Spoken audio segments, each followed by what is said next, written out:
नमस्ते सिलीगुड़ी। 6 बजे हैं घड़ी में और हम हाजिर हो गए हैं आपके पास। अ, क्योंकि हमें रोज आपसे मिलने में मजा आता है। मजा यूं आता है कि हम बात कर पाते हैं अपने शहर की। जैसा कि आप जानते हैं कार्यक्रम है नमस्ते सिलीगुड़ी, जो कि अमृत भोग राइस द्वारा प्रस्तुत किया गया है और इस कार्यक्रम में हम अपने शहर के लोगों से बात करते हैं अपने शहर के बारे में। तो आज हमारे साथ उपस्थित हैं हर बार की तरह फिर एक नए मेहमान, और जो हमारे साथ बैठे हुए हैं उनका नाम है अनुराग अग्रवाल, जो कि एक युवा व्यवसायी है और साथ ही साथ समाज सेवी भी है। नमस्कार। नमस्कार, नमस्कार, नमस्कार दर्शकों। तो आज अनुराग से हम बात करेंगे। उससे पहले हम आपको अनुराग के बारे में थोड़ा सा परिचय दे दें कि अनुराग आखिर है कौन।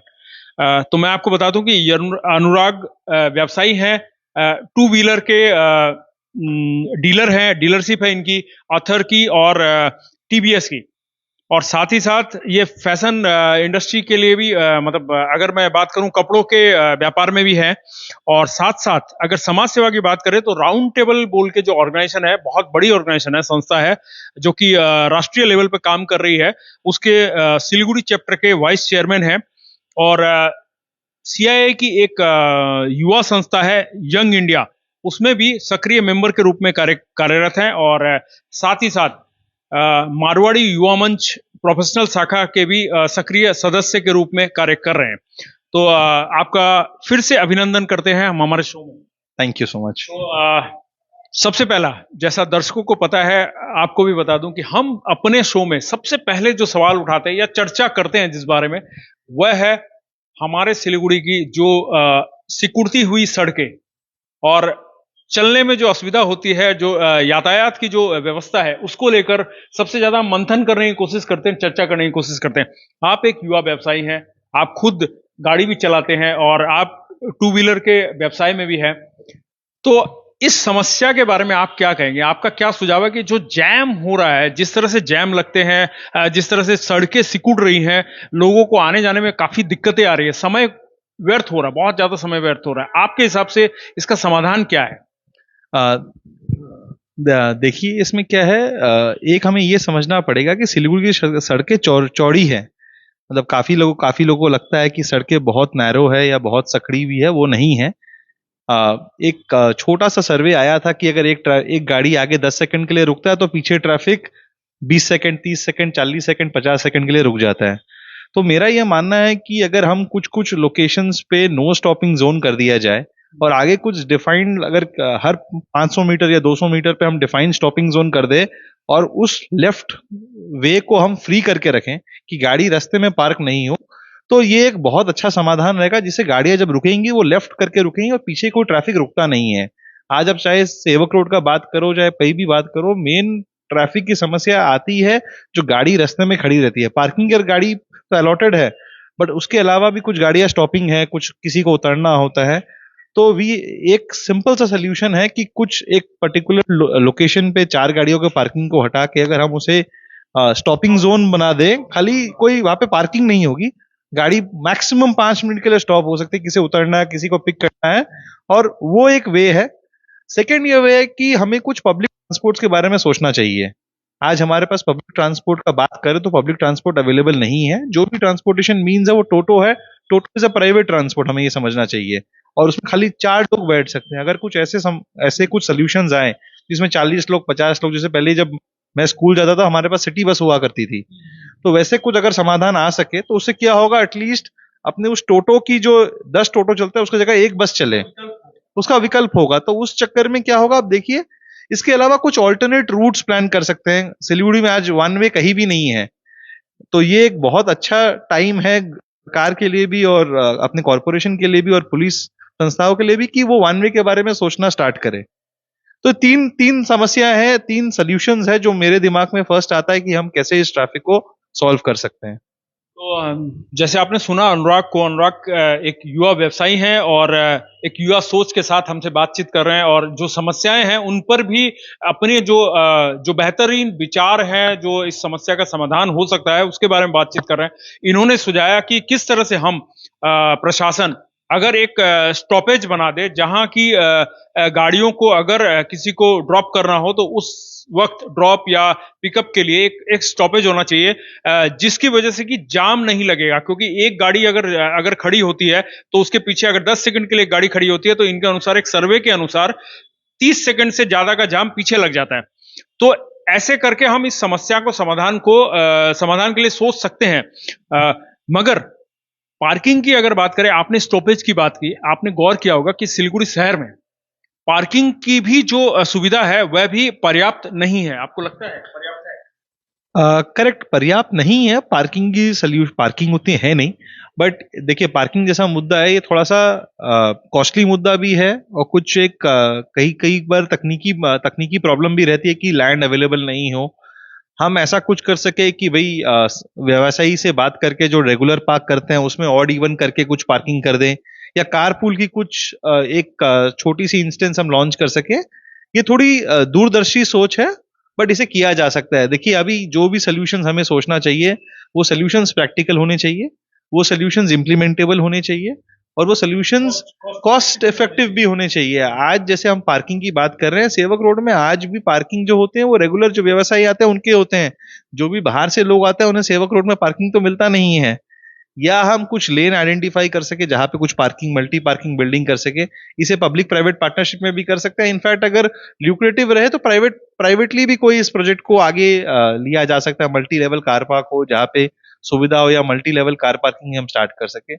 बाकी पार्किंग कॉस्ट को थोड़ा एक्सपेंसिव कर दे, एक वो भी सोल्यूशन है कि अगर हम पार्किंग टेंडर्स के थ्रू पार्किंग कॉस्ट को, अगर सेवक रोड के जो जो मेन लोकेशंस हैं उसको अगर हम पार्किंग की कॉस्टिंग को बढ़ा दे, या पीक पार्किंग आवर्स लगा दे, तो वो भी एक अभी तो कल मैंने जैसे सुना था कि अभी शायद ये व्यवस्था लाई गई है, पार्किंग में एक सुधार आया है। शायद ये पहले से भी थी, मगर उसको स्ट्रांगली इंप्लीमेंट करने के लिए जो मुझे सुनने में आया कि आवरली सिस्टम किया गया है।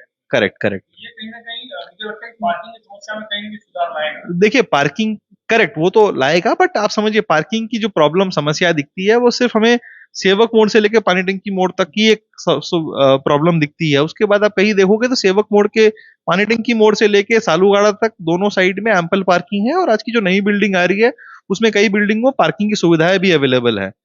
तो हालांकि बहुत अच्छा रहेगा अगर सरकार के थ्रू कुछ अगर इनिशिएटिव लिया जाए, या कुछ प्रपोजल लाया जाए कि अगर कोई ऐसा बिल्डिंग बनाना चाहते हैं जहाँ पब्लिक प्राइवेट पार्किंग सिस्टम को इम्प्लीमेंट कर सके, या कोई लैंड के पीछे पार्किंग स्पेस ऑलरेडी अवेलेबल हो, काफी बिल्डिंग्स है, और उसमें government special plan, building plan दे कि अगर आप मल्टी लेवल खाली मल्टी टीयर पार्किंग सिस्टम करना चाहो, तो ये एक लोकल प्रमोटर्स के लिए भी एक अच्छा, एक वैल्यूएबल प्रपोजिशन रह सकता है।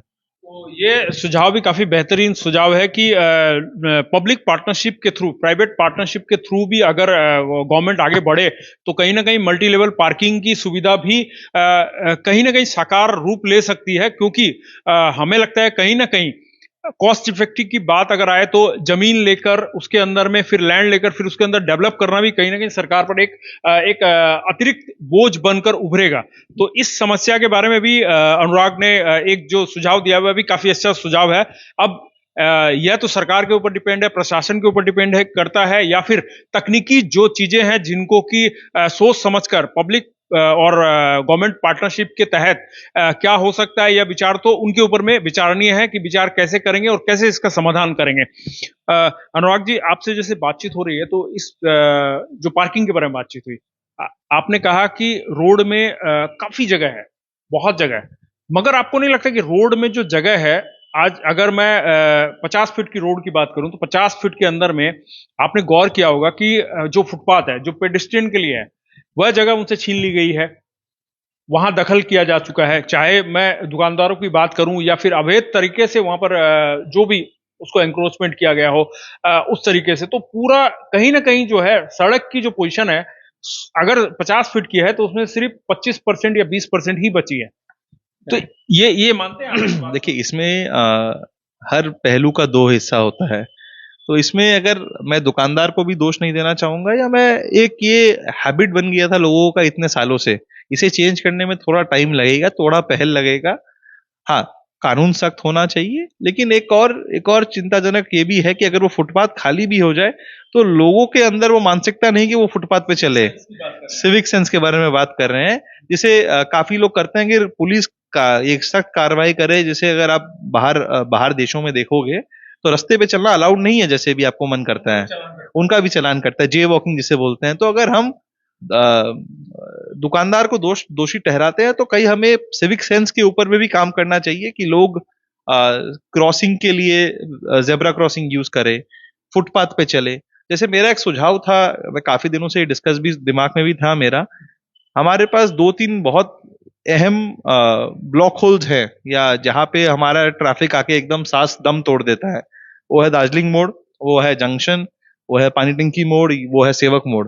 सेवक मोड़ में आप मैक्सिमम टाइम देखोगे जाम लगने का सबसे कारण रहता है कि लोग अपना हाथ दिखाते हैं और चल देते हैं, चाहे वो ग्रीन सिग्नल हो, चाहे वो रेड सिग्नल हो, चाहे उन्हें कोई फर्क नहीं पड़ता। तो क्या हम वहां पे कुछ फुट ओवर ब्रिज का निर्माण कर सकते हैं? इसके लिए जैसे मैं दो संस्था से जुड़ा हुआ हूँ, मतलब संस्थाएं भी, हम युवा संस्था है दोनों, young Indians and round table. और अगर कोई प्रपोजल ऐसा रखा जाता है तो हमारी संस्था डेफिनेटली आगे आएंगी। जैसे आप फुट ओवर ब्रिज बनाओगे, आपको होर्डिंग स्पेस मिल जाती है थोड़ी बहुत, तो आपका खर्चा वहां से भी निकल जाएगा। इसमें गवर्नमेंट को उतना सोचने का भी नहीं है कि अगर हम फुट ओवर ब्रिजेस बना के एडवर्टाइजमेंट स्पेसेस निकाल देते हैं और उसे ग्रीन बेल्ट, ग्रीनरी से थोड़ा सा करते हैं, बट उसके साथ साथ में हमें यह रखना पड़ेगा कि भाई नीचे से कोई क्रॉस नहीं करे। थोड़ी तकलीफ होगी ऊपर से, बट उसमें अपने को ये रखना पड़ेगा कि सब लोग ऊपर से ही क्रॉस करें, फुट ओवर ब्रिजेस का यूज करें। उससे क्या होगा आप नोटिस करो, ये जो लोग हाथ दिखा के चलते हैं ना, उसमें अगर मैं गाड़ी के पीछे बैठा रहता हूँ और ग्रीन हो जाता है, उसके बाद मुझे भी बहुत एक फ्रस्ट्रेशन, इरिटेटिंग लगती है। एंड एज अ पेडेस्ट्रियन अगर हम चलते हैं तो हम भी वही करते हैं, हम भी फिर वो हाथ दिखाने वाले जनताओं में आ जाते हैं। तो इसमें क्या है कि इसमें सबको एक आगे पहल रखना पड़ेगा। अगर हमारा शहर है, इसे हमें अगर पॉल्यूशन फ्री या अभी ट्रैफिक फ्री बनाना है, रास्ते चौड़े कर देंगे ये बहुत एक दूर की कल्पना है। रास्ते है किधर जो और एक्विजिशन करके चौड़े कर पाए? इसी सोल्यूशन के साथ या इसी इसी इंफ्रा के साथ हम किस तरह लोग चीजों को बेटर कर सकते हैं, वो हमें सोचना चाहिए। तो यह भी काफी अच्छा सुझाव है जो फुट ओवर ब्रिज की बात कर रहे हैं। यह भी एक नया सुझाव निकल के आया, क्योंकि फ्लाईओवर्स की बात है तो इससे पहले जो गेस्ट आए थे उन्होंने कही थी, मगर फुट ओवर ब्रिज की जो बात कही और उसके उसके द्वारा जो सौंदर्यीकरण की जो बात हुई, प्लस उससे जो विज्ञापन का रेवेन्यू मिलेगा, वह भी एक नया चीज हो सकता है सिलीगुड़ी के लिए। और सिलीगुड़ी के जो रास्ते हैं, जो सड़कें हैं, वह भी कहीं ना कहीं उनमें भी एक परिवर्तन आएगा। जो पुराने तौर पे जो पुरानी प्राचीन तौर पे बनी हुई जो सड़कें हैं, उनमें नवीकरण होगा। तो इसलिए हमने कहा कि अनुराग युवा व्यवसायी हैं और युवा सोच के साथ बात कर रहे हैं। एक नया तरीका है इनका सोचने का, और हो सकता है कि इसमें से अगर 10% 20% भी इंप्लीमेंट हो तो मुझे लगता है कहीं ना कहीं हमारा जो सपना है सिलीगुड़ी का, वह कहीं ना कहीं साकार होता दिखेगा। अ, साथ ही साथ आपने ये भी देखा होगा कि जो हमारे जो इलाके हैं, अभी आपने देखा होगा कि बहुत सारी जगहों पे पार्किंग जोन घोषित कर दिया गया है, नए नए पार्किंग जोन बन रहे हैं। मुझे लगता है कहीं ना कहीं जो हमारे जो इलाके हैं, जैसे जो गलियां हैं, उनके अंदर भी जो लोग रहते हैं वह अपने पार्किंग स्पेस को सेल कर देते हैं या फिर उनका व्यवसायीकरण कर देते हैं, और उसके बाद अपनी अपनी गाड़ियों को सड़कों पर रख देते हैं। जो सड़कें हमारे चलने के लिए बनाई गई है, जिन सड़कों का फ्री होना आवश्यक है ताकि गाड़ी फ्रीली गाड़ियां मूवमेंट कर सके, व्हीकल मूवमेंट कर सके, मगर वहां जाम लग जाती है। जैसे अगर हम पंजाबी पाड़ा की बात करें तो भी आपने देखा होगा। उसके बाद हम अगर पाइनटंगी मोड़ के आसपास के जो इलाके हैं, उस सारे इलाकों में हमने देखा है कि लोग अपनी गाड़ियां सड़कों पर पार्क करते हैं। इनके लिए क्या प्रावधान होना चाहिए? आपके विचार से क्या होना चाहिए इस समस्या का? देखिए, ये जो प्रॉब्लम है, ये एक दिन का पैदा हुआ प्रॉब्लम नहीं है। ये काफी सालों से चले आ रही है। काफी सालों से लोगों का जो मेंटालिटी है वो एक ही रहा है। जैसे मेरी घर चनापट्टी, पुराने घर चनापट्टी में थे, तो हम भी वही वही करते थे कि हम भी गाड़ी नीचे ही रखते थे। तो जब मैं उत्तरायण शिफ्ट किया तब हमें लगा कि ये सिविक सेंस आ गया कि भाई बिल्डिंग के साथ, अपार्टमेंट के साथ पार्किंग आना चाहिए। इसमें देखिए, ये थोड़ा सा गर्म मुद्दा है। इसमें और सोच की जरूरत, और सोच की थोड़ी चाहिए। बट इमीडिएटली अगर लोग देखें ना कि भाई फर्स्ट कम जो होता है ना, फर्स्ट मूव, अगर इसमें कोई वैसा कोई बंदा मिले जो पहल ले कि मैं अपनी गाड़ी अपने पार्किंग में ही रखूंगा, या मेरे पास पार्किंग नहीं है तो मैं पहले पार्किंग लूंगा फिर ही गाड़ी लूंगा, और ये युवाओं में है। और सिलीगुड़ी में अभी एक अच्छी चीज है कि युवा वापस आ रहे हैं, युवा बाहर जाने की। जैसे मैं बाहर था, मैं हैदराबाद में जॉब कर रहा था, तो मुझे ये चाह थी कि मैं अपने शहर में वापस आके मैं कंट्रीब्यूट करूं जैसे। तो जो युवा पीढ़ी है, यही इस प्रॉब्लम का समाधान कर सकती है, क्योंकि आज के दिन गाड़ियों का कॉस्टिंग भी बढ़ गया है। 10-12 लाख से नीचे कोई गाड़ी आती नहीं है। आप वैगन आर भी लेने जाओगे तो 7-8 लाख का लग जाता है। तो लोगों में ये सोच है कि जब वो कॉस्टली चीजें ले रही है ना, तो उस चीजों को संभाल के रखें। और एसयूवीज जैसे आप देख रहे हैं कि एसयूवीज का क्रेज बढ़ गया है, गाड़ी बड़ी बड़ी होते जा रही है, सड़कें छोटी होती जा रही है। तो लोगों में एक ये है कि आज के दिन काफी लोग बिना पार्किंग गाड़ी नहीं लेना चाहते हैं। तो ये युवा ही इस प्रॉब्लम का सोल्यूशन कर सकते हैं, मुझे लगता है। अनुराग कह रहे हैं कि एक युवा सोच ही इस समस्या का समाधान हो सकता है। और युवा जिस तरह से ये बता रहे हैं कि जो बाहर चले गए थे, जो मेट्रो सिटीज में जॉब करने के लिए जा रहे थे, अब वो वापस लौट रहे हैं। खुद अनुराग इस बात को फील कर रहे हैं कि ये भी वापस सिलीगुड़ी लौट कर आए हैं और यहाँ अपनी जो जिम्मेदारी है उसको निभाना चाहते हैं। अपने शहर यानी अपने प्यारे शहर सिलीगुड़ी को अपनी जो ज्ञान है या अपना जो सोच है इनकी या अपना जो कंट्रीब्यूशन है वो देना चाहते हैं। तो कहीं ना कहीं इस समस्या का समाधान हो सकता है। आपको लगता है कि इस समस्या के लिए सरकार को भी थोड़ा कठोर होना चाहिए, क्योंकि जब वो अपनी पार्किंग स्पेस को सेल करके या फिर उसका रेंट आउट करके उससे पैसा कमा रहे हैं, तो उन पर क्यों नहीं इम्पोज होना चाहिए पार्किंग फी? उस जगहों को क्यों नहीं पार्किंग जोन घोषित किया जाए? करेक्ट, 100% ये भी बात सही बोल रहे हैं कि अगर उनके पास खुद की पार्किंग की जगह है और वो अपने पार्किंग की जगह को बेच के आज किसी और को भाड़े पे लगा के या बेच के अपनी गाड़ी बाहर लगा रहे हैं, तो वो गलत है, सरासर गलत है। सरकार को 1-2 बार कड़ा अभियान चलाना चाहिए, एक कॉमन कोई पार्किंग लॉट में सारी गाड़ी को टो करके रख दे। पार्किंग लॉट ही कर दिया जाए तो क्या फर्क पड़ता नहीं, अगर पार्किंग लॉट कर देंगे तो रेवेन्यू बढ़ने से होगा नहीं, बट वो प्रॉब्लम तो वही रह गई। या तो स्ट्रिक्ट नो पार्किंग जोन करे या पार्किंग को आइडेंटिफाई करे और स्ट्रिक्ट सीमाएं बनाए जाएं। प्रॉब्लम क्या होती है, अगर हम उसे पार्किंग जोन कर देंगे तो लोगों का हक बन गया आपकी है? प्रॉब्लम। अब देखिए, एक छोटी सी बात और बता रहा हूँ। आप व्हीकल का व्यवसाय में भी है और आप गाड़ी भी चलाते हैं, और जो गाड़ियां चलाते हैं उन्हें नॉलेज भी होता है कि जो सिग्नल्स होते हैं या जो साइन होते हैं उसकी भी परख होती है, उसकी जानकारी होती है। बावजूद इसके मैंने देखा है बहुत सारे इलाकों में जो व्हाइट मार्किंग की होती है, उस व्हाइट मार्किंग के बाहर के तरफ पार्क अगर गाड़ी आपको खड़ी भी करनी है तो आपको वहां करनी है। बावजूद उसके आप देखिएगा, आपने देखा है ऐसा कि गाड़ी उसके अंदर ही पार्क करते हैं? नहीं नहीं नहीं, हाँ हाँ, 100% बाहर ही निकली हुई रहती है, बाहर निकली हुई मैक्सिमम बाहर निकले हुए रहते हैं। कई बार क्या होता है देखिए इसमें, फिर मैं ये बोल, कई बार मार्किंग लाइट हो जाती है या कई बार लोगों की गाड़ी की मतलब वो देख ध्यान नहीं देते हैं। दिस इज ऑल अबाउट एक सिविक सेंस है। 2 मिनट में आता हूँ भैया, अरे ये हाँ, 2 मिनट में आ रहा हूँ या 2 मिनट में आ रहा है। भैया अब क्या फर्क पड़ता है, इतना सा निकल गया क्या ही है।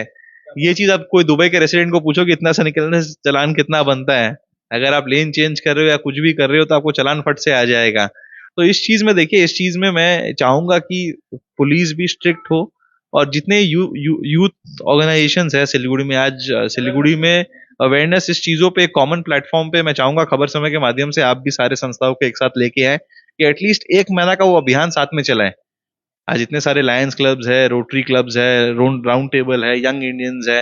आज के दिन अगर हर संस्था को एक कॉमन गोल दे दे और एक कॉमन हैशटैग बना दे कि ट्रैफिक फ्री सिलीगुड़ी, और 1 महीना हम इसी काम पे करें कि हम खाली प्रमोशन और अवेयरनेस करें लोगों पे, तो मैं श्योर हूँ इस चीज का कि हम कुछ ना कुछ तो परिवर्तन ला पाएंगे। 25-50% तो अंदर आएगा। Correct correct correct. और देखिए उन संस्थाओं में क्या है, इन संस्थाओं के माध्यम से आप ऐसे ही 3-4 हजार लोगों से जुड़ जाओगे। हाँ, करेक्ट है। तो 4,000 लोग अगर एक ही मुद्दे पे काम करें और एक ही हैशटैग को शेयर करें कि हमें इस शहर को ट्रैफिक मुक्त करना है और अपने दम पे करना है, बिना कोई सपोर्ट इन द सेंस कि खाली सिविक सेंस इंप्रूव करके, मेरी ये मानना है कि हम ये कर सकते हैं। सिविक सेंस की बात जब आपने कही, तो सिविक सेंस में आप सिलीगुड़ी के लोगों को 10 में से कितना अंक दे पाएंगे? 4.5। बहुत कम दे रहे हैं। ये देखिए, ये आप देखिए सारी जगह कचरों की भीड़ है। देखिए अब ये और एक मुद्दा है जो एक बर्निंग टॉपिक है आज सिलीगुड़ी के लिए। आप कहीं भी देख लीजिए आपको सफाई नहीं दिखती है, कहीं भी देख लीजिए गंदगी गिरी पड़ी है, पीक कहीं भी लोग मार देते हैं। तो उस चीजों में मैं इस चीज से डिसअपॉइंटेड हूँ कि हाँ, कि हमारा सिविक सेंस थोड़ा कम है। बट हालांकि अगर हम कोशिश करें तो वी कैन, मतलब हम सिंगापुर से भी बेटर बन। Correct correct correct, absolutely. आपने तो पास मार्क भी नहीं दिया। अनुराग ने जो सिविक सेंस के लिए जो मार्क्स दिए हैं वह कहीं ना कहीं फेल मार्क्स है। क्योंकि अगर मैं 10 में से इनसे पूछा, मैंने 10 में से कितना देंगे, तो 4.5 आपने दिया। तो ये बहुत ही कम मार्क्स है, मतलब इसमें फेल होने की गुंजाइश ज्यादा है। तो मैं नहीं चाहता कि हम सिलीगुड़ी वासी सिविक सेंस के मामले में फेलियर साबित हो। मगर देखिए ये यथार्थ है, इसे मानना पड़ेगा कि हम कहीं ना कहीं चूक रहे हैं अपने सिविक सेंस के मामले में। हो सकता है कि 100% लोगों में से कुछ लोग सिविक सेंस को मान रहे हो, अधिकांश लोग मानते हैं। बहुत सारे ऐसे लोग हैं जिनको मैंने देखा है वह अपनी इस चीज को मानकर मर्यादा रखते हैं कि हाँ हम एक नागरिक है और हमें अपनी जगह को साफ रखना है। दूसरों को भी टोकते हैं। ऐसे भी लोग मैंने देखे हैं जो दूसरे लोगों को ट्रैफिक में चलते हुए भी उन्हें समझाते हैं कि भाई आप हेलमेट लगाओ, भाई आप सीट बेल्ट लगाओ, आप ठीक से लाइन में चलो, राइट में चलो, लेफ्ट में चलो, समझाते हैं। मगर ऐसे लोगों की संख्या बहुत कम है। उस संख्या को बढ़ाना है। उसकी उस संख्या में जितनी ज्यादा ग्रोथ होगी उतना ही हम सिलीगुड़ी को ज्यादा से ज्यादा प्यारा और निराला और हमारा सबसे बेहतरीन सिलीगुड़ी बना पाएंगे। हमारा मकसद भी यही है नमस्ते सिलीगुड़ी का इस कार्यक्रम को शुरुआत करने का। और एक एग्जाम्पल भी देता हूँ। जैसे मेरा एक हैबिट, अगर कोई रॉन्ग साइड आ रहा होता है ना मेरे गाड़ी की, तो मैं गाड़ी चपा देता हूँ।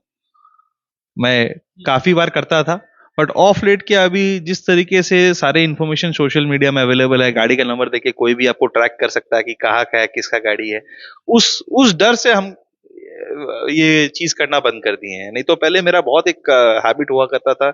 इनफैक्ट मेरी वाइफ मुझे टोकती भी थी, ये गलत चीज है, मत किया करो, बट मैं बता नहीं, दिस इज कि सिविक सेंस कैसे बढ़ेगा। नहीं तो आप देखिए कहीं भी, आप बाईपास में जाइए या कोई भी रोड में जाइए, लोग जो रॉन्ग साइड आता है वो सोचता है उनका हक है, उनका हक है कि वो रॉन्ग साइड आ रहा है तो करेक्ट है वो। तो अगर उनको टोका जाए तो बोलते हैं आपको क्या।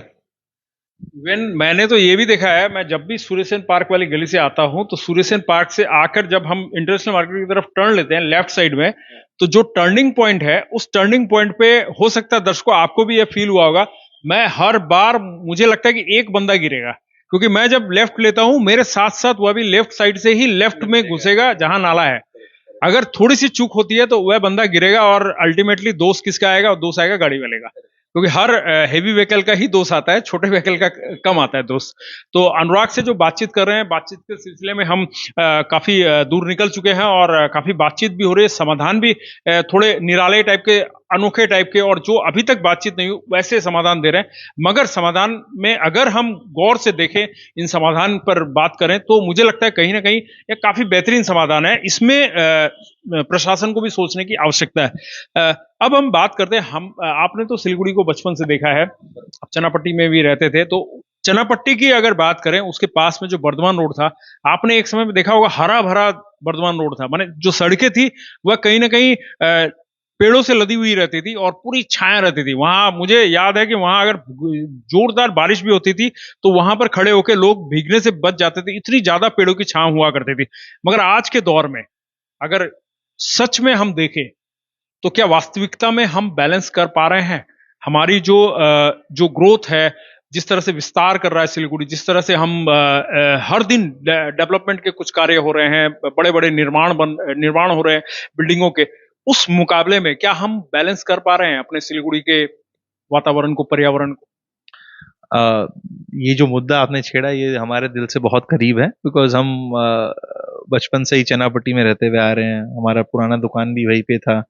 तो जो पेड़ की बात करें, उस पेड़ में हम लोग बहुत बार खड़े भी हुए हैं, बहुत बार वहाँ पे वो एक तो कहीं पे बैलेंस, हाँ जरूर ये बैलेंस नहीं मेंटेन हो पा रहा है, ये बैलेंस मेंटेन करना जरूरी है। प्रोजेक्ट जो आते हैं उसके साथ में हमें एनवायरमेंटल एंगल जरूर सोचना चाहिए। आज डेवलपमेंट का कार्य जरूरी है, डेवलपमेंट करना बहुत जरूरी है। अगर डेवलपमेंट नहीं करेंगे तो हम आगे नहीं बढ़ पाएंगे। बट कहीं ना कहीं हमें इस मदर नेचर को साथ लेके चलना चाहिए। अगर मदर नेचर साथ नहीं देगी तो फिर इस डेवलपमेंट का कोई वास्तविकता नहीं है। तो मुझे लगता है कि अगर कोई प्रोजेक्ट ऐसा लॉन्च होता है जहाँ पे कुछ बड़े पेड़ों को काटने की बात आती है तो उसे रीलोकेट किया जाए, या अगर एक पेड़ कटे तो उसके अगेंस्ट में गवर्नमेंट की तरफ से ये आए कि भाई 100 पेड़ों का और प्लांटेशन हो, आइडेंटिफाई हो और प्लान्ड वे में हो। ये नहीं कि बस सोच लिया और कर दिया, प्लान्ड वे में, ताकि हम आगे जाके इस चीज को देख सके कि इसका, क्योंकि वो एक पेड़ वो आज का नहीं था, वो पेड़ मैं बचपन से देखते हुए आ रहा हूँ। और तो 30 साल तो मुझे हो गए थे उस पेड़ को देखते हुए। तो वो that was an iconic tree, I mean. तो ऑब्वियसली हमें जो नहीं कर पा रहे हैं इसका मतलब ये नहीं कि हम नहीं कर पाएंगे। हमें इस माइंडसेट से चलना चाहिए कि हम जो गलती कर रहे हैं हम उसे दोहराएं नहीं। और अभी भी समय ठीक है, आज भी सिलीगुड़ी ग्रीन है।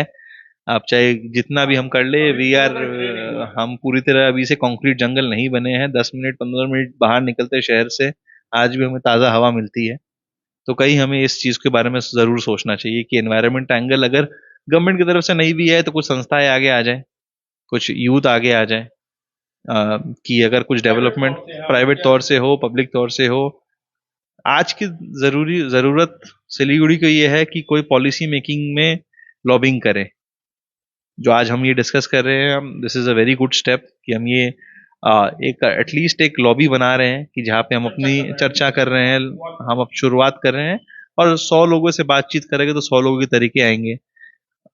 बजट का भी कई बार कांस्टेंट रहता है, कई बार लीगल लूप होल्स में भी कांस्टेंट रहता है, कई बार एक्विजिशन एंगल में भी कांस्टेंट रहता है, कई बार रेड टेपिज्म हो जाता है, कौन सा डिपार्टमेंट करेगा, ये इस डिपार्टमेंट का काम है, ये उस डिपार्टमेंट का काम है, या ये उस डिपार्टमेंट का काम है।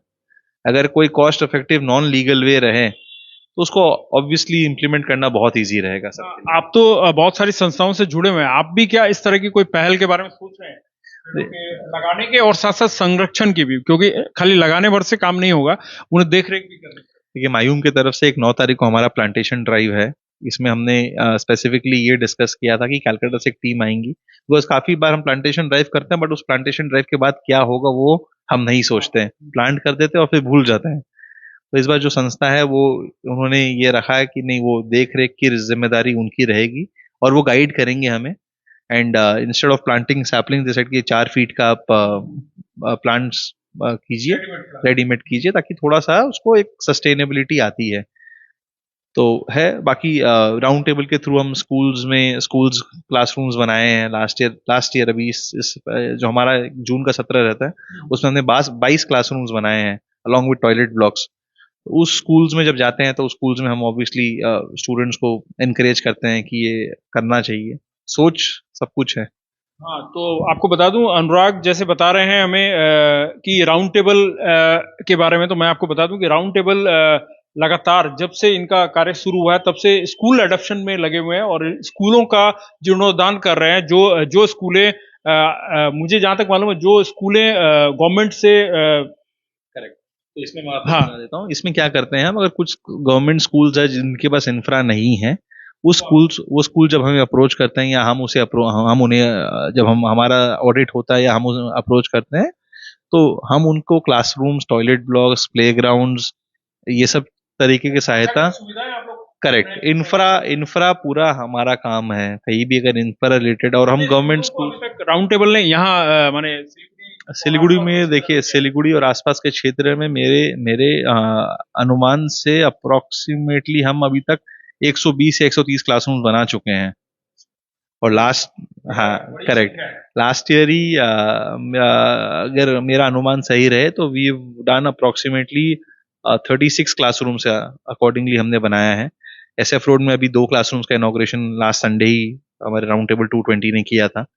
हमने कुछ दिन पहले बतासी में 16 शारदा शिशुविद्यालय बतासी स्कूल में 16 classrooms along with toilet blocks किया था। जिस दिन इनॉग्रेशन करे थे उस दिन स्कूल के जो छात्र हैं उन्होंने बोला कि सर अगर प्लेग्राउंड होता तो बहुत अच्छा होता।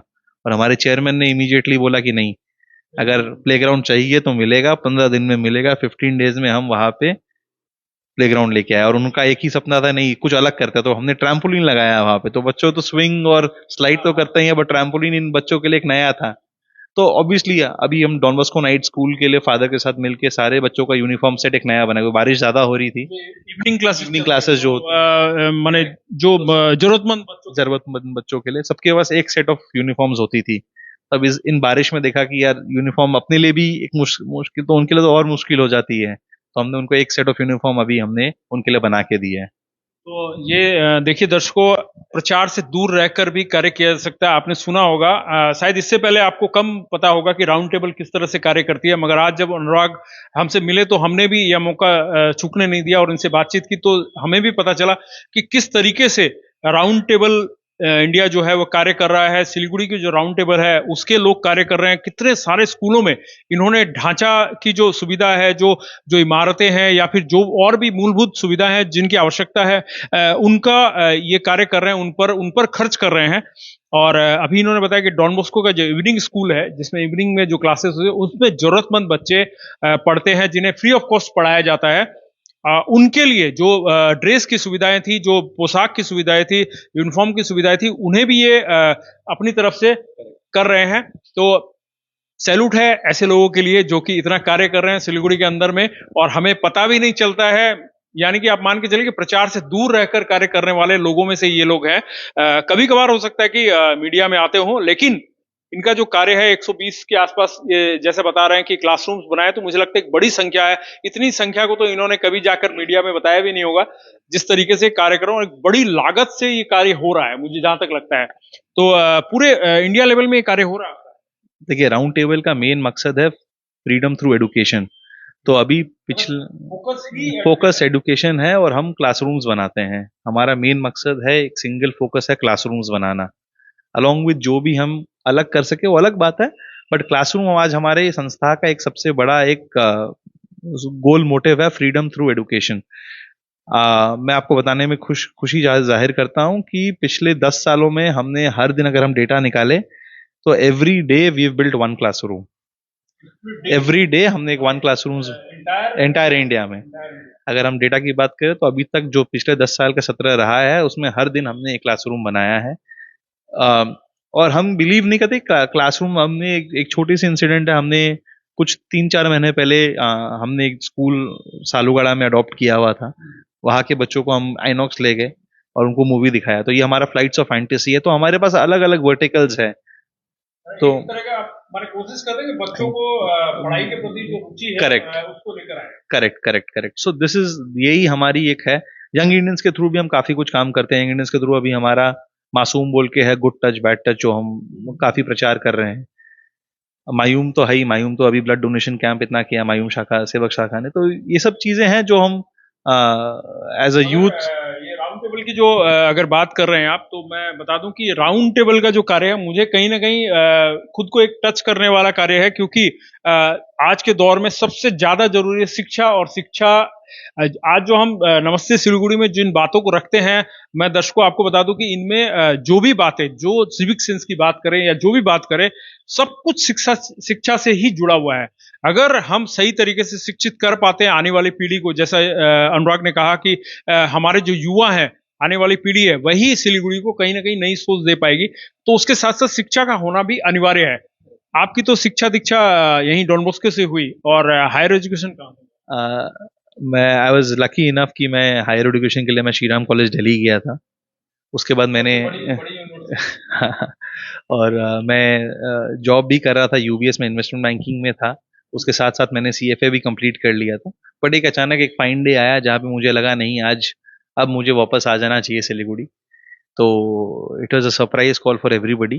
तो मैं टुक दैट प्लंज और मैं वापस आ गया। आने के बाद फिर जो संस्थाएं स्टार्ट करी गई है, जो भी बिजनेसेस हमारे हैं, अगर आपको मौका मिलता है अनुराग, क्योंकि अनुराग एक युवा है और युवा सोच के व्यवसायी भी हैं और समाज सेवा में भी है, और सिलीगुड़ी को काफी बचपन से इन्होंने देखा है, और बाहर भी आपने देखा है, बाहर के जो भारत में जो दूसरे राज्य उनको भी आपने देखा है। अगर आपको एक मौका मिले कि आपको सिलीगुड़ी को बेहतर करना है और आपको एक ऑप्शन मिले और एक पद मिले, तो आप कैसे करोगे? आपके पास कुछ ब्लूप्रिंट है? देखिए, सबसे पहली शुरुआत मैं करूंगा एयरपोर्ट से। आज सिलीगुड़ी का नाम फर्स्ट अपने 4 T's बोलते हैं, but tourism is the most important. Tourism बहुत इंपॉर्टेंट है, बिकॉज टूरिज्म से खाली रेवेन्यू का नहीं है, ब्रांड बनता है, ब्रांड सिलीगुड़ी बनता है। तो मेरा, अगर मुझे कोई ऐसा कोई दिन मिले या कुछ ऐसा अवसर मिले, ऐसा कोई पावर मिले जैसे नायक में हुआ था, कि अगर, तो मेरा ये सोच है कि हमें फर्स्ट एयरपोर्ट की इंफ्रास्ट्रक्चर को इम्प्रूव करना चाहिए। लोग जो फर्स्ट इंप्रेशन है, that is the last impression. Siliguri का पहला इंप्रेशन ऊपर से बहुत अच्छा है। जब वो लैंड करते हैं ना, तब उन्हें पूरे ग्रीन बेल्ट में लैंडिंग मिलता है, टी गार्डन है। बट जैसे ही वो लैंड करके निकलते हैं, कहीं ना कहीं इंफ्रास्ट्रक्चर थोड़ा सा कमजोर है।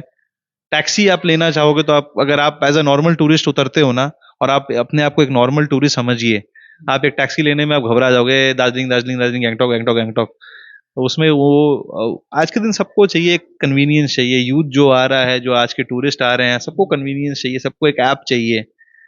तो मैं फर्स्ट फॉरमोस्ट थिंग मैं एयरपोर्ट को टच करूंगा, एयरपोर्ट को डेवलप करूंगा, ताकि एटलीस्ट हमारा फर्स्ट इंप्रेशन जो है वो सबके मन में बहुत अच्छा रहे। What about the civic sense of? देखिए, सिविक सेंस ऐसा है, सिविक सेंस एक ऐसा नहीं है जो रातों रात चेंज किया जा सकता है।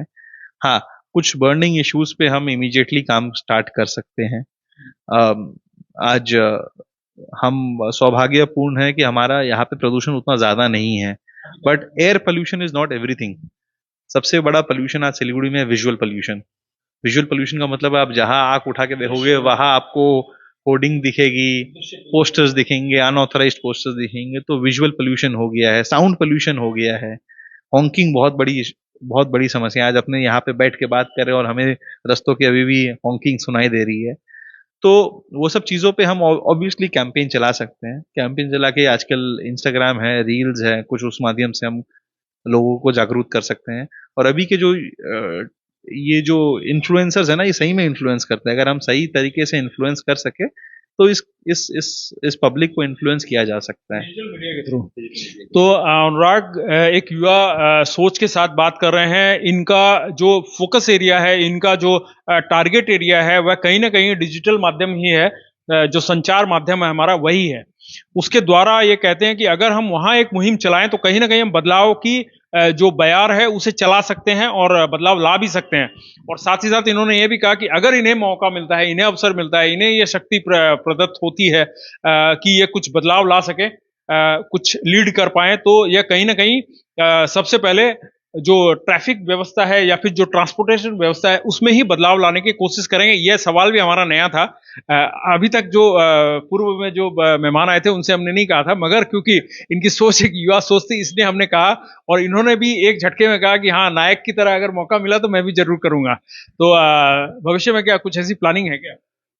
देखिए, भविष्य के लिए भविष्य को सोचते हैं, बट हाँ ऑब्वियसली एक जब मौका मिलेगा तो अभी अगर यूथ को ये देखना है कि सब लोग दूर से बोलते हैं पॉलिटिक्स गंदा है, बट अगर पॉलिसी मेकिंग में जरूर अगर कुछ रुचि रखता हूँ, अगर पॉलिसी मेकिंग में कहीं कुछ इन्फ्लुएंसिंग हो या कुछ एक ब्रेन स्टॉर्मिंग जिसे बोलते हैं, थिंक टैंक जिसे बोलते हैं, अगर वैसा बना कुछ, तो ऑब्वियसली मैं उस थिंक टैंक में शामिल होना चाहूंगा। क्योंकि आज हिस्सा बनना चाहेंगे, क्योंकि आज माई फैमिली, मेरी जो परिवार है, मेरे दादाजी जो थे, राधेश्याम जी और दुर्गा दत्त जी, वो एक पुराने जानी मानी हस्ती रहे हुए हैं। उन्होंने जब सिलीगुड़ी का निर्माण किया था, दे शिफ्टेड इन 47 या 48 में, 79 में उन्होंने एक मंगलदीप जैसा स्ट्रक्चर खड़ा किया था, जो आज भी लोग सोचते हैं कि अगर हम भी सोचे तो आज, जब उनकी ये विजन थी तब ऑब्वियसली मैं उस विजन को आज बढ़ाना चाहता हूँ। उन्होंने जो एक सोच रखा था सिलीगुड़ी के बारे में, उस सोच को मैं और आगे बढ़ा के एक फाउंडेशन स्ट्रॉन्ग करना चाहता हूँ। तो अनुराग हमारे साथ जुड़े हुए हैं। आपको मैं बता दूं कि एक युवा व्यवसायी हैं और समाजसेवी भी है। कई संस्थाओं से जुड़े हैं। राउंड टेबल जैसी एक प्रख्यात संस्था से जुड़े हुए हैं, जिनका नाम है अपने आप में, जो पढ़ाई के लिए, जो एजुकेशन के लिए बहुत बड़े लेवल पे काम कर रहे हैं, बड़े स्तर पे काम कर रहे हैं। और इनके बहुत सारे इस संस्था के मेंबर्स भी चारों तरफ फैले हुए हैं, पूरे इंडिया लेवल में फैले हुए हैं। सिलीगुड़ी के जो राउंड टेबल है उसके वाइस चेयरमैन के तौर पर भी ये कार्य कर रहे हैं और आज हमारे साथ बैठे हुए हैं। लगातार हम चर्चा कर रहे हैं और अब चर्चा का आखिरी दौर में है हम। इस वक्त आखिरी दौर में आखिरी सवाल नहीं कहेंगे, हम चर्चा कर रहे हैं, तो हम चर्चा के बारे में बात करेंगे। मगर उससे पूर्व दर्शकों मैं आपको बता दूं कि कल जो हमारी जो एक मेहमान आए थे उनसे बातचीत हो रही थी, उस दौरान एक शख्स ने टिप्पणी की थी, एक हमारे ही दर्शक ने टिप्पणी की थी। उस टिप्पणी के बारे में बताना चाहूंगा कि उन्होंने कहा था कि संजय जी, ऐसा लग रहा है कि संजय जी गेस्ट हैं और राकेश जी जो हमारे साथ बैठे हुए थे वो होस्ट है, हम ज्यादा बोल रहे हैं, ये कहना था उनका। मगर मैं आपको बता दूं, आपकी जानकारी के लिए बता दूं कि अगर हम अपनी बात को ढंग से आपको प्लेस नहीं कर पाए तो न हम होस्ट रह पाएंगे न गेस्ट रह पाएंगे। तो चीजों को क्लियर करना भी हमें पड़ता है। कई बार गेस्ट जो आते हैं वह पूरी तरह से समझा नहीं पाते हैं, तो उनकी बातों को हमें ट्रांसलेट करके या उसे पूरी तरह से माने इलाबोरेट करके, अगर हम कहें अपनी भाषा में, विस्तार से पूर्ण तरह से आपको समझाना पड़ता है।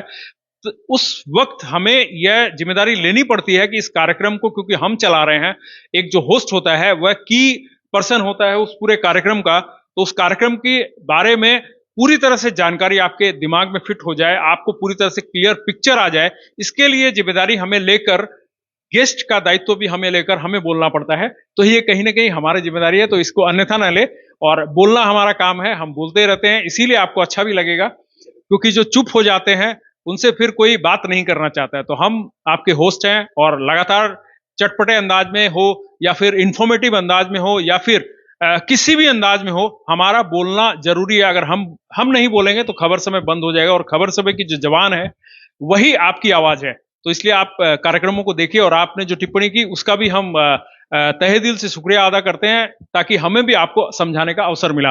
अब आखिरी दौर में हम क्योंकि आप एक युवा हैं, और कुछ दिन पहले हम एक स्पोर्ट्स के ग्राउंड में भी मिले थे, तो स्पोर्ट्स में आपकी रुचि है, क्रिकेट में कितनी रुचि है? बहुत रुचि रखते हैं। क्रिकेट का ग्राउंड कितना जरूरी है? बहुत बहुत ज्यादा जरूरी है। देखिए स्पोर्ट्स बहुत एक अच्छा माध्यम है जिससे हम लोगों को कनेक्ट कर सके, और एक स्पोर्ट्स एक सब सब सब लोगों को एक साथ जोड़ता है, इररिस्पेक्टिव ऑफ इकोनॉमिक स्टेटस बोलिए, या क्रीड बोलिए, या कास्ट बोलिए, कुछ भी बोलिए। आज कोई भी स्पोर्ट्स मैच हो, क्रिकेट हो, फुटबॉल हो, तो वो लोगों को साथ लेके आता है।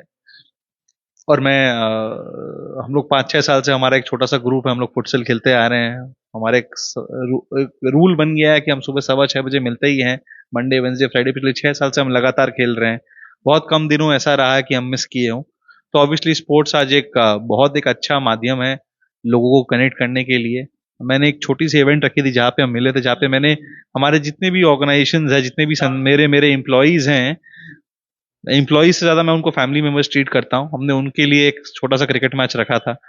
तो उस दिन मैंने उनके आंखों में एक चमक देखा था कि, और जब वो ग्राउंड पे आए ना, वो एक छोटी सी प्राइवेट ग्राउंड थी, इंडोर थी, बट वो देख के उनको अच्छा लगा, और वो एक बार में कनेक्ट हो गए। एंड वो मोटिवेशन था। मैं अभी जब भी उनसे अभी डेली बात करता हूँ, सर वो दिन। तो ऑब्वियसली एक आप जो बात कर रहे हैं, एक स्टेडियम या ग्राउंड ऐसा हो, इंडोर क्रिकेट के लिए हो, फुटबॉल के लिए हो, करेक्ट करेक्ट, क्रिकेट के लिए भी हो, आज कुछ एक स्विमिंग हो या इंडोर गेम्स हो। आज टीटी में सिलीगुड़ी का नाम इतना रोशन है, लेकिन हम एक अच्छा सा टीटी एकेडमी नहीं देख पाते हैं, या हम कोई अच्छा सा टीटी स्टेडियम नहीं देख पाते हैं। और बच्चों में यहाँ पे है नहीं स्पोर्ट्स। अगर आप कहीं भी बाहर देखोगे तो बच्चे एजुकेशन के साथ स्पोर्ट्स में भी काफी रुचि रखते हैं। अगर यहाँ पे इंफ्रा रहे, तो मुझे याद है मैं जब हैदराबाद में जॉब कर रहा था, तब वहाँ पे मैं हाईटेक सिटी में रहता था। वहाँ पे गच्चीबोली में एक स्टेडियम था, साई, उस टाइम वो बना था, एशियन गेम्स के लिए कुछ बना था। उसके स्विमिंग पूल के लिए अगले दिन फॉर्म्स निकलती है, और फॉर्म लेने के लिए हम लोग पूरे रात भर हम लोग सड़क में लाइन लगा के रखे थे, कि वो पूल इतना अच्छा था, स्विमिंग पूल एकदम ओलंपिक साइज था, और मुझे स्विमिंग में थोड़ा सा और ज्यादा रुचि रहता है। तो ऑब्वियसली ये सोचना चाहिए सबको, गवर्नमेंट को इनिशिएटिव स्पोर्ट्स के प्रति रहना चाहिए। और हमारे पास अभी जगह भी अवेलेबल है, एंड गवर्नमेंट चाहे तो अभी स्पोर्ट्स इंडिया में अच्छा भी कर रहा है। कल ही इंडिया फुटबॉल में भी जीती है, सैफ कप में। तो ऑब्वियसली एक इसके बारे में सोच सकते हैं। क्रिकेट ही क्यों, और भी बहुत सारे स्पोर्ट्स हैं जो आज के दिन पे आ रहे हैं आगे। तो डेफिनेटली ये चीज सोचना चाहिए, और हर स्पोर्ट्स को प्रमोट करना चाहिए। तो ये थे अनुराग अग्रवाल, जो कि एक युवा व्यवसायी हैं और समाजसेवी भी हैं, और कई संस्थाओं से जुड़े हुए हैं। साथ ही साथ बचपन से सिलीगुड़ी को देखा है इन्होंने, इसलिए आज हमें लगा कि इन्हें इनवाइट करना चाहिए, इन्हें इस शो में आमंत्रण देना चाहिए, ताकि ये आए और अपने जो इनके जो विचार है, जो सिलीगुड़ी के प्रति ये जो सोचते हैं, जो सोच रखते हैं, उसके बारे में चर्चा कर सके। आपके सामने कुछ नए सुझाव आ सके, कुछ लोगों के अंदर चर्चा होती रहनी चाहिए, जिससे कि कहीं ना कहीं एक वातावरण बनता है, जिससे हम ये सोच सकते हैं, पॉजिटिव सोच डेवलप कर सकते हैं कि हाँ, हमें भी कुछ हमारे जो शहर है उसके बारे में सोचना है। सिर्फ अपने घर के बारे में, सिर्फ अपने ऑफिस के बारे में, सिर्फ अपने लोगों के बारे में नहीं, हमारे पूरे शहर के बारे में भी हमें सोचना है। इस चर्चा के कारण ही हमने इस कार्यक्रम को रखा है। अमृत भोग राइस ने हमारी मदद की इस कार्यक्रम को सुचारू रखने के लिए, लगातार चलाने के लिए। उन्होंने हमसे इस कार्यक्रम को चलाए रखने के लिए आग्रह किया है, इसलिए हम शुक्रिया अदा करते हैं अमृत भोग राइस का भी, जिन्होंने नमस्ते सिलीगुड़ी को प्रायोजित किया है, चलाने के लिए हमें मदद की है इस कार्यक्रम को, और हम इस कार्यक्रम को लगातार चला रहे हैं, और ये आगे चलता रहेगा। लगभग 1 महीना हो चुका है इसे पूरा। तो अब क्योंकि आखिरी दौर में है, और हमारा हर बार हमारे जो मेहमान आते हैं उनसे आग्रह रहता है कि आप नमस्ते सिलीगुड़ी कहकर हमारे जो दर्शक है उनसे सीधे तौर पर जुड़कर, उनसे अगर कोई आग्रह करना चाहते हैं, या कोई अपील करना चाहते हैं, कोई सुझाव देना चाहते हैं, तो जो आपके मन में हो, जो आप बोलना भूल गए हो, वो आप दे सकते हैं। मेरा यही मानना है कि लास्ट में कहेंगे एकदम, मेरा यही रिक्वेस्ट है सबसे कि सिविक सेंस की जो बातें हम कर रहे हैं वो अगर हम अपने से स्टार्ट करें अगर आज, तो सबसे ज्यादा बेहतर रहेगा। अगर कोई रॉन्ग साइड जा रहा है तो आप पहले खुद रॉन्ग साइड जाना बंद करो। कोई कचरा बाहर फेंक रहा है तो अपने पहले खुद कचरा बाहर फेंकना बंद करें, या थोड़ा जागरूकता रखें कि हमारा कचरा जाता कहाँ है। ड्राइविंग के टाइम पे थोड़ा सा ध्यान देके चलाएं, लेन जंपिंग नहीं करें। जब गाड़ी पार्क करते हैं तब अपने खुद ध्यान दें कि अपने गाड़ी ढंग से लाइन के उस पार पार्क कर रहे हैं, या रास्ता में गाड़ी साइड करता है तो ऐसा रखें कि ट्रैफिक की प्रॉब्लम ना हो। कार पूलिंग कुछ अगर कर सके तो कार पूलिंग करें। जैसे यंग इंडियंस में हम काफी बार करते हैं कि कोई इवेंट होता है तो हमारे ग्रुप में मैसेज आता है, anybody in for car pool today. तो इस चीजों को हम ध्यान रखते हैं। तो डेवलपमेंट अगर लाना है तो हमें खुद से डेवलपमेंट स्टार्ट करनी होगी, और बाकी सारे संस्थाएं हम लोग सारे एक्टिव रहेंगे ये एक ही मकसद में कि सिलीगुड़ी का ब्रांड आगे करना है। सो नमस्ते सिलीगुड़ी। तो आखिर दौर में अनुराग ने कहा ही नमस्ते सिलीगुड़ी, क्योंकि ये भी सिलीगुड़ी के ही निवासी है, सिलीगुड़ी के ही सिलीगुड़ी में इनका जन्म हुआ है और चाहते हैं सिलीगुड़ी और बेहतर हो, डेवलप हो। इसी आशा के साथ हम सभी जुड़ते हैं रोज आपके साथ 6 बजे, और हमें तो बहुत अच्छा लगता है। आपको कैसा लगता है मुझे अभी तक पता नहीं है, मगर आप जरूर बताइएगा। आपके पास बताने का स्कोप है, आप हमें कमेंट करके बता सकते हैं। आपके पास बहुत अच्छा स्कोप है, आप अपनी बात भी हमारे कमेंट सेक्शन में रख सकते हैं, जिससे लोगों को हमारे इस कार्यक्रम का जो मापदंड है, जो पैमाना है, वह भी बढ़ता हुआ नजर आएगा। हर दिन एक नई सोच डेवलप होती रहेगी। कहीं ना कहीं जाकर तो हमारी जो आवाजें हैं वह पहुंचेगी, और उन आवाजों को भी एक दिशा मिलेगी, एक आकार मिलेगा, और फिर होगा सपना साकार। तो ऐसे ही हमारी जो खबर समय है, खबर समय की जो पेशकश है, जो खबरें हैं, जो न्यूज है, जो आपके सरोकार की खबरें हैं, उन्हें देखते रहिए और हमें दीजिए आज्ञा। हर समय खबर समय। धन्यवाद।